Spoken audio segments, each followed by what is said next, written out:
नमस्कार। आज का मुद्दा में आप सभी का स्वागत है। मैं हूं दीपक मेहरतवाल। प्रोग्राम में मेरे साथ रहेंगे एचबीसी न्यूज के न्यूज हेड प्रताप राव। एक वक्त था जब नेशनल अवार्ड विनर फिल्मों को लेकर कहा जाता था कि ये फिल्में समाज का प्रतिनिधित्व करती हैं। टीवी पर इन फिल्मों को दिखाने के लिए अलग से व्यवस्था भी की जाती थी, लेकिन इस साल नेशनल अवार्ड विनर फिल्म जब टीवी पर दिखाई जाने वाली थी तो हंगामा हो गया। रविवार को सोनी चैनल पर जब इस फिल्म को दिखाया जाना था तो आखिर ये वक्त पर पता चलता है कि ये फिल्म नहीं दिखाई जा रही। कैसा विरोधाभास है। फिल्म नेशनल अवार्ड के लिए चुनी गई, लेकिन उसे प्राइम टाइम में नहीं दिखाया जा सकता। इसी पर चर्चा आज हम करने जा रहे हैं। आज का मुद्दा में पहले देखते हैं कि डर्टी पिक्चर अगर वाकई में डर्टी है तो फिर उसे अवार्ड क्यों मिला, और अगर डर्टी नहीं है तो फिर इसे प्राइम टाइम में दिखाने पर रोक क्यों लगी। फिल्म के विज्ञापन लगातार आते रहे। बड़े पर्दे पर दर्शकों ने फिल्म को खूब देखा। बच्चों ने भी देखी, जवानों ने भी और बुजुर्गों ने भी। हालांकि प्रतिक्रियाएं अलग अलग रही। फिल्म को राष्ट्रीय अवार्ड भी मिले। ये बात हो रही है मिलन लूथरिया द्वारा निर्देशित फिल्म द डर्टी पिक्चर की। फिल्म सिल्क स्मिता के जीवन चरित्र पर आधारित है, जो एक नृत्य स्टार के उत्थान और पतन को दिखाती है। जैसे ही फिल्म को छोटे पर्दे पर दिखाने की तैयारी की जाती है, सूचना एवं प्रसारण मंत्रालय के दिशा निर्देशों के कारण सोनी टीवी पर द डर्टी पिक्चर का प्रसारण रोक दिया जाता है, जबकि फिल्म यूएस सर्टिफिकेट से पास है। तर्क ये दिया जाता है कि जब बच्चे किसी प्रोग्राम के साथ बड़े पैमाने पर जुड़े हों, उस दौरान किसी अनुपयुक्त प्रोग्राम को दिखाना नहीं चाहिए। इसलिए the dirty picture prime time में नहीं दिखाई गई। दिशा निर्देशों में यह भी कहा गया कि चैनल को दिन और शाम के समय इस तरह के प्रसारण से बचना चाहिए। चैनल अगर चाहे तो रात 11 बजे के बाद फिल्म को दिखा सकता है। उस दौरान ज्यादातर माता पिता अपने बच्चों के मार्गदर्शन के लिए उपलब्ध रहते हैं। ये दिशा निर्देश टेलीविजन नेटवर्क नियम 1994 के नियमों पर आधारित है। इस घटनाक्रम के बाद अब बहुत से सवाल खड़े होने लगे हैं। सवाल खड़ा होता है कि क्या अब ये सरकार तय करेगी कि दर्शकों को कब क्या देखना चाहिए और क्या नहीं। सवाल सरकार के विरोधाभास को लेकर भी खड़ा होता है कि जब फिल्म दिखाने लायक ही नहीं थी तो फिल्म को राष्ट्रीय अवार्ड देने का औचित्य ही क्या रह जाता है। Bureau report, HBC news. तो अब सरकार ने एक कम से कम इस बार ये तय तो कर दिया कि दर्शकों को क्या देखना है। जिस तरीके से फिल्म को दिखाया जाना था, लेकिन फिल्म को दिखाए जाने से ठीक पहले पता चलता है कि फिल्म इस टाइम पर नहीं दिखाई जा सकती। रात को 11 बजे बाद दिखाया जा सकता है। लेकिन इसके बीच एक बड़ा सवाल ये है कि फिल्म को नेशनल अवार्ड मिल चुका था, तो मायने क्या बदल जाते हैं। अवार्ड के वक्त पे मायने बदल जाते हैं। जनता से सरोकारों की जब बात की जाती है तो मायने बदल जाते हैं। प्रताप जी, क्या लगता है आपको, एक फिल्म को लेकर के इस तरीके का विवाद शायद इससे पहले कम से कम देखने को नहीं मिला होगा कि एक फिल्म जिसको नेशनल अवार्ड मिल चुका है लेकिन टीवी पर दिखाने के लिए सरकार हिचक रही है। क्या लगता है आपको? देखो दीपक, हर समाज की अपनी एक परंपराएं होती हैं। हर समाज अपनी उन परंपराओं से, उन संस्कारों से चलता है। निश्चित तौर पे हमारी भारतीय समाज की भी एक परंपरा है और भारतीय समाज उन्हीं परंपराओं को आगे बढ़ाता हुआ चलता है। लेकिन पिछले कुछ दशकों से ये देखा जा रहा था कि पश्चिमी सभ्यता और पश्चिमी संस्कारों ने हमारी उन सारी मान्यताओं और परंपराओं को नष्ट भ्रष्ट कर दिया था, और उसके चलते लगातार तमाम मांग हो रही थी समाज के अलग अलग वर्गों से। समाज को जो संचालन करते हैं ऐसे बड़े बड़े वरिष्ठ लोगों ने भी ऐसी डिमांड की थी। समाज के उन तबकों से भी मांग आ रही थी जो देख रहे थे कि नई पीढ़ी भटक रही है, बिगड़ रही है इन मीडिया माध्यमों के द्वारा और टीवी चैनल और पिक्चर्स के द्वारा किस तरह से भटकाव की दिशा की ओर बढ़ रहे हैं। लेकिन सरकार की तब जू नहीं रहेंगी, और आज अब सरकार कदम उठाने जा रही है, तो इसलिए सरकार साधुवाद है, क्योंकि कभी तो आखिर में शुरुआत हुई। दूसरी बात दीपक, बड़ा सवाल ये उठता है कि क्या किसी फिल्म को नेशनल अवार्ड मिल जाना ये इस बात की गारंटी कर देता है कि उसे बच्चों को भी देखना चाहिए, उसे आम आदमी को देखना चाहिए। नेशनल अवार्ड किसी फिल्म को मिलने के पीछे कहीं यह तर्क नहीं होता। उसके पीछे उसकी सिनेमेटोग्राफी होती है, उसकी अदाकारी होती है, उसके जो स्टोरी थीम ली हुई होती है, उसके जो बाकी तमाम पहलुओं को देखा जाता है, तब अवार्ड मिलता है। इसका मतलब कतई नहीं है कि किसी फिल्म को यदि नेशनल अवार्ड मिल जाए तो उसे बच्चों को भी दिखाया जाना चाहिए। इसलिए यहाँ कहीं भी जो इस विषय को लेकर विरोधाभास चल रहा है और जो बहस छिड़ी हुई है, निश्चित तौर पे हमारे समाज को एक नई दिशा देगी।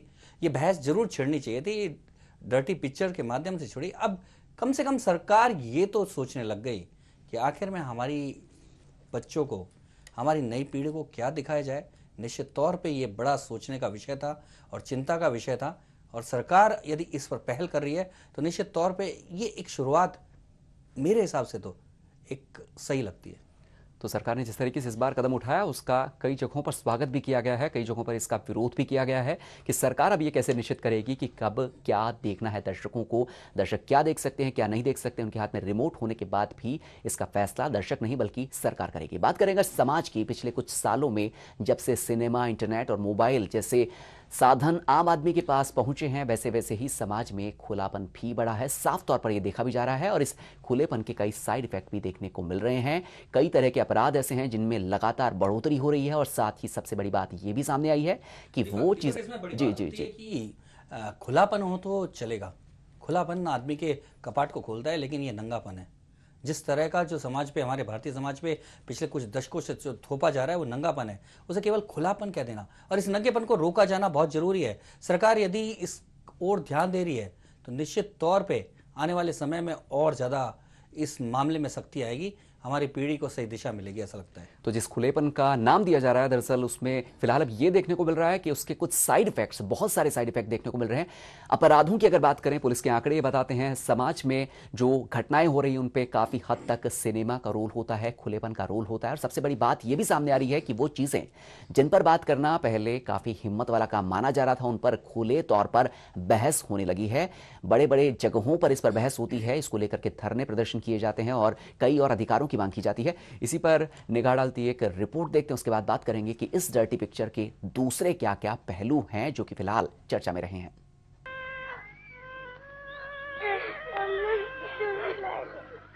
फिल्मों को भारत में हमेशा समाज के एक आईने के तौर पर देखा गया है। लंबे समय से फिल्में समाज की गतिविधियों को रेखांकित भी करती आई हैं और समाज पर प्रभाव भी डालती आई हैं।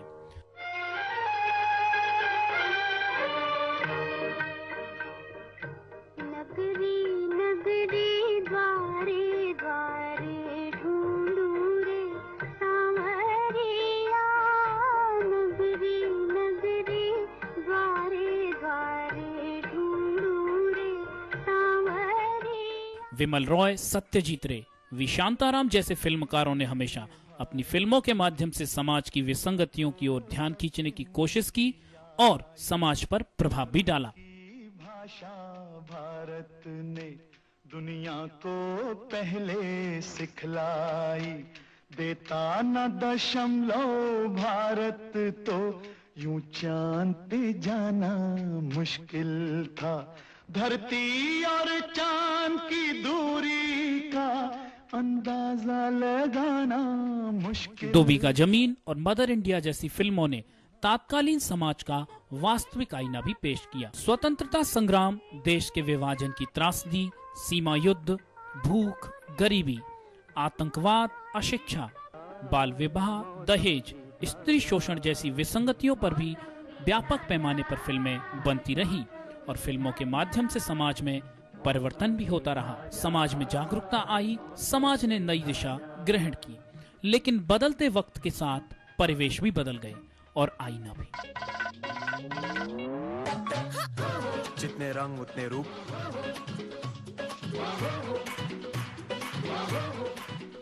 आधुनिकता के इस भौतिकवादी दौर में ज्यादा से ज्यादा सेक्स परोसा जाने लगा। किस्मत खुल जाती है। पब्लिक सामान देखती है, दुकान नहीं। और वैसे भी जब शराफत के कपड़े उतरते हैं सबसे ज्यादा मजा शरीफों को ही आता है।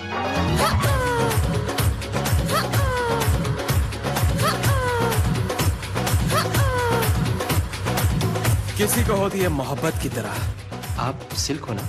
हो गई तो जान अटक जाती है। मुझे जो चाहिए। फिल्मकार भी देश की विसंगतियों की जगह पर मनोरंजक और सेक्स प्रधान फिल्मों पर ही ज्यादा ध्यान देने लगे।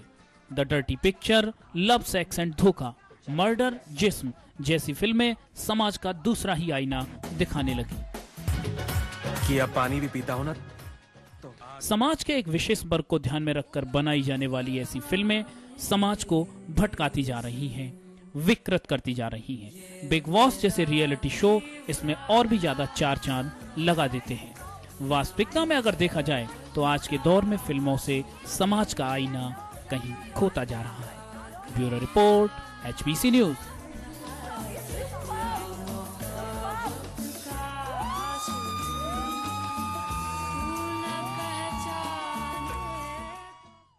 तो समाज के आईना कही जाने वाली वो चीज़ें जो कि एक माध्यम कहा जाता है, चाहे फिल्मों की बात कर लें, चाहे टेलीविज़न की बात कर लें, या कहानियों की बात कर लें, अखबारों में छपने वाली खबरों की बात कर लें, वक्त के साथ में इनमें धीरे धीरे करके बदलाव आया है। लेकिन फिलहाल जो कुछ परोसा जा रहा है, जो कुछ चीज़ें सामने लाई जा रही है, शायद वो एक अलग ही कोई दूसरा ही रास्ता बता रही है। प्रताप जी, क्या लगता है, आज़ादी के वक्त पर जो एक लोगों की फिलॉसफी थी, उस वक्त पे जो कहानियां आया करती थी, चाहे उस वक्त की खबरें आती थी, तब से लेकर के अब 60 साल से ज़्यादा का समय बीत चुका है, क्या लोगों की विचारधारा बदली है या उन पर कुछ थोपा जा रहा है?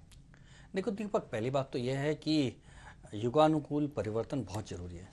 समाज एक गंदे पानी की तरह अगर एक ही जगह इकट्ठा हो जाता है तो उसमें सड़ांध आने लगती है। समाज का प्रभाव लगातार बहता रहना चाहिए, समाज का विकास होता रहना चाहिए, समाज लगातार उत्तरोत्तर प्रगति करता जाता है। लेकिन ये प्रगति की राह कहीं किसी रसातल की ओर तो नहीं ले जा रही, किसी खाई की ओर तो नहीं ले जा रही है। ये हमारे समाजशास्त्रियों का, हमारे लीडर्स का, हमें जो समाज को जो नेतृत्व देते हैं, उनका एक बहुत बड़ा एक चिंता का विषय होना चाहिए। दीपक, साहित्य हो, इतिहास हो, फिल्में हों या टीवी चैनल्स हों, अखबार हों, ये सारे के सारे उस समाज का एक दर्पण की तरह काम करते हैं। और ये दर्पण किस तरह से करें? पिछले कुछ सालों से जिस तरह की पश्चिमी देशों की धूल इस दर्पण पे पड़ी हुई थी, तो उसने हमारे समाज की वास्तविकता को बिल्कुल दबा दिया था। निश्चित तौर पे इसे झाड़ने की जरूरत है। हमारा समाज वैसा नहीं है, हम अलग एक माहौल में रहते हैं, अलग एक वातावरण में पले हुए हैं। हमारे पूर्वज अलग हैं, हमारे यहाँ की भौगोलिक जो ज़रूरतें हैं वो अलग हैं, विषमताएं अलग हैं, और हमारे संस्कार उन्हीं सब वातावरण से पैदा होते हैं। हमारे ऊपर यदि पश्चिमी वातावरण को तोपा जाए तो बिल्कुल वैसा ही होगा जैसे किसी पश्चिमी देश के, यदि ठंडे प्रदेश के किसी पौधे को लाकर उष्ण कटिबंधीय प्रदेश में रोप दिया जाता है तो उसका जो हाल होता है वो पल्लवित नहीं हो पाता, वो बढ़ नहीं पाता, खत्म हो जाता है। कुल मिलाकर ये समाज के सामने एक बड़ी चुनौती है कि पश्चिमी विचारों को, उनको हमारे समाज पे किस तरह से परोसा जाए। निश्चित तौर पे ये विचारधारा की लड़ाई है। हमारे समाज का विचार नहीं बदला है, हमारे ऊपर कुछ धूल पड़ गई है। उस धूल को झाड़ कर हमें अपने विचारों को डेवलप करने की जरूरत है। इसका मतलब कतई ये नहीं है कि हम अपने पुराने रूढ़िवादी विचारों में जकड़े हुए रहें। निश्चित तौर पे कुछ अच्छी बातों को हमें, हमारे समाज को अडॉप्ट करनी चाहिए, आगे बढ़ना चाहिए, खुले विचार आने चाहिए, हमारे कपाट खुले रहने चाहिए, लेकिन हमारे कपड़े नहीं उतरने चाहिए। ये जरूर ध्यान में रखना चाहिए। प्रसाद जी, ऐसा नहीं लगता कि जब किसी भी फिल्म मेकर से पूछा जाता है कि उसने इस फिल्म में जो कुछ दिखाया है तो उसके पीछे एक वो लॉजिक देते हैं कि हम वही दिखाते हैं जो लोग देखना पसंद करते हैं। टीवी चैनल्स पर आजकल ऐसे दृश्य आने लगे हैं जिनके लिए चर्चा में रहते हैं वो दृश्य, तो क्या लोग वाकई में देखना चाह रहे हैं? जबरदस्ती दिखाया जा रहा है तो क्यों लोग इसका सही तरीके से प्रतिरोध नहीं कर पा रहे हैं? देखो दीपक, कभी भी समाज में किसी बुराई का बहुत सामूहिक रूप से जनता प्रतिकार करती है, ऐसा नहीं होता है। ये एक स्लो पॉइजन की चीज़ें हैं जो धीरे धीरे समाज को बदलती हैं। मैं बहुत बड़ा उदाहरण दूँ कि आज से 60-70 साल पहले जब अंग्रेजों का ज़माना था, देश में चाय नहीं पी जाती थी। उस समय की पीढ़ी को धीरे धीरे चाय पीने की आदत डाली गई, और आज हम जानते हैं कि भारत चाय के शौकीन देशों में अव्वल नंबर पे। कुल मिलाकर ये ऐसा मीठा और धीमा जहर होता है जो संस्कारों को बदल देता है, समाज के जो जड़ों को खोखला कर देता है। कुल मिलाकर ये धीमा जहर होता है, इसलिए इसके खिलाफ बहुत बड़ा माहौल उठने की संभावनाएं कम होती हैं। लेकिन दूसरी बड़ी बात दीपक, कहीं भी अगर फिल्में बनती हैं ऐसी, तो फिल्मों की यदि ज़रूरत है, कहानी की यदि ज़रूरत है, यदि उसे दिखाना बहुत ज़रूरी है, क्योंकि सारे के सारे विचार, सारे के सारे साहित्य और सारी की सारी फिल्में केवल बच्चों को ध्यान में रख के, पूरे समाज को ध्यान में रख के बनाई जाएं, ऐसा जरूरी नहीं है। कुछ खास वर्ग के लिए भी, कुछ खास उम्र के लोगों के लिए भी साहित्य की भी रचना होनी चाहिए, फिल्मों की भी रचना होनी चाहिए, उसमें कहीं दो राय नहीं है। लेकिन इतना तो ध्यान रखा जाना चाहिए, जो खास लोगों के लिए बनी है उन्हीं खास लोगों तक जाए, आम लोगों तक नहीं जाए, क्योंकि सोच का बदलाव होता है। बच्चों के मन में यदि वयस्कों जैसी बातें डाल दी जाएं तो उसमें कुविचार आना, उसका पथभ्रष्ट होना बहुत ही संभावना बन जाती है। इसलिए बहुत ज़रूरी है कोमल मन पर इस तरह के हमले नहीं हो और उन कोमल मनों को बचा कर रखा जाए, जिससे वो पूरी तरह से एक स्वच्छंद होकर विकसित हो सके। इसके लिए बहुत ज़रूरी है हमारे देश में, हमारे समाज में इस बात को बहुत ज़रूरी है, क्योंकि पश्चिम में ये बात मायने नहीं रखती है, क्योंकि वहाँ बचपन से ही वही खुला माहौल है, वातावरण है, वहाँ सदियों से पीढ़ी दर पीढ़ी इसी तरह का माहौल है। लेकिन हम जो एक